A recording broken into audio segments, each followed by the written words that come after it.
আসসালামু আলাইকুম, কি অবস্থা, কেমন আছেন? আমরা ভালো আছি। এটাতে শীতের সকাল, ভোরে আমি একটু হাঁটতেছিলাম, ডিউটিতে যাচ্ছি। গাড়ি থেকে নেমে দেখেন কত শীত শীত, একদম সাউন্ড কম হাঁটতেছি। আর এদিকে দেখেন তরকারিটা কত সুন্দর হয়েছে, দুপুরের খাবার সাধারণ রান্না বান্না চলছে। দেখেন মাছ ভাজি, এটা কিন্তু শুক্রবারে কিছুটা খাবার নিয়ে এত সুন্দর করে শেয়ার করলাম। আর এদিকে পান্তা ইলিশ, কাঁচামরিচ, এটা কিন্তু আমার খুবই পছন্দের একটা খাবার।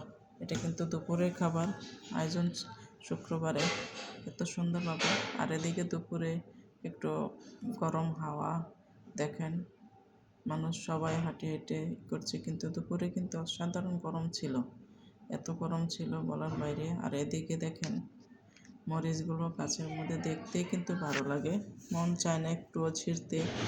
তারপরও কিন্তু আমি এখান থেকে কয়েকটা মরিচ ছিঁড়ি, ভালো লাগে দেখতে। তো আর মানে ছিঁড়তে মন চায় না, তারপরও মনে মানে না, কী করবো, ছিঁড়তে মন চায়, কী করবো, খেতে তো হবে। এ দেখেন পুরা গাছ ভরপুর মরিচে, কিন্তু এটা কিন্তু অনেক সময় পরা একদম কচি মরিচ।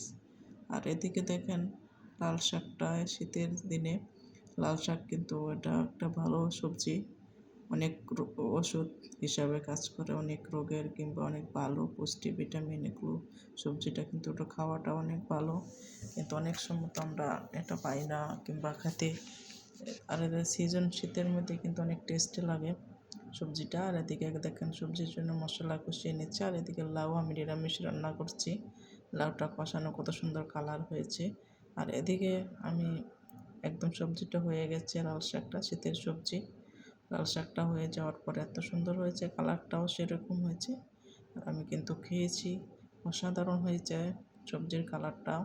তারপর আমি এটার মধ্যে একটু লেবু পাতা দিয়েছি, যেহেতু আমার কাছে শাক সবজির মধ্যে একটু লেবু পাতা দিলে কিন্তু ভালো লাগে, গ্রান আসে, তো লেবু পাতা দিয়ে রান্না করলাম। আর এদিকে দেখেন আমি কি করেছি, এত টাটকা সজনে পাতা, এটা কিন্তু প্রবাসীর মধ্যে আমরা বসে, যে প্রবাসী বসে এরকম পাওয়াটা খাওয়াটা কিন্তু অনেক ভাগ্যের ব্যাপার। লবণ দিয়ে প্রথমে ধুয়ে সিদ্ধ করে নিয়েছি, আর এটা সিদ্ধ হইতেছে, দেখেন পানি একদম কমে গেছে, অল্প পরিমাণে হয়ে গেছে, দেখতে দেখা যায় অনেকগুলো। আর এখানে আমি দিয়েছি পেঁয়াজ, রসুন, কাঁচামরিচ আর সরিষার তেল দিয়ে ভালো করে আমি সিদ্ধ শুকিয়ে নেব, একদম শুকিয়ে নেব, সিদ্ধ করে নেব। যেহেতু ভাজা ভাজা করবো একদম, যেহেতু ভর্তা বানাবো, তাই একটু ভাজা ভাজা করে দেখেন কত সুন্দর করে আমি বাছতেছি। কালারটাও সেরকম হয়েছে, অসাধারণ হয়েছে কালারটা, এত সুন্দর হয়েছে কালার, বলে বোঝানো যাবে না। ভর্তাটা কিন্তু দেখলেও কিন্তু অসাধারণ হয়েছে। তারপর আমি এখানে কালো জিরা দিয়ে দিচ্ছি, এটা তার মহা ঔষধি গাছ, ঔষধি কালো জিরা দিয়ে ভালো করে ভেজে নেড়ে চেড়ে উঠিয়ে নিলাম, ঠান্ডা করে নেব, ভর্তাটা বানিয়ে নিলাম। দেখেন কত সুন্দর হয়েছে কালারটা, অসাধারণ, অনেক টেস্টি হয়েছে ভর্তা কিন্তু।